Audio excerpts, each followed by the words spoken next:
The castle. What is that? Whoa, stand up, what the fuck? What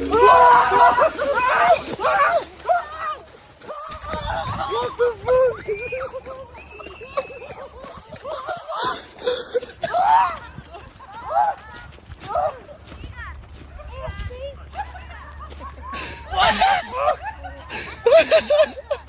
You tell him it's a pretend one.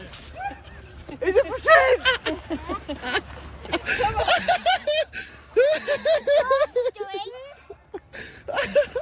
How did you get into that?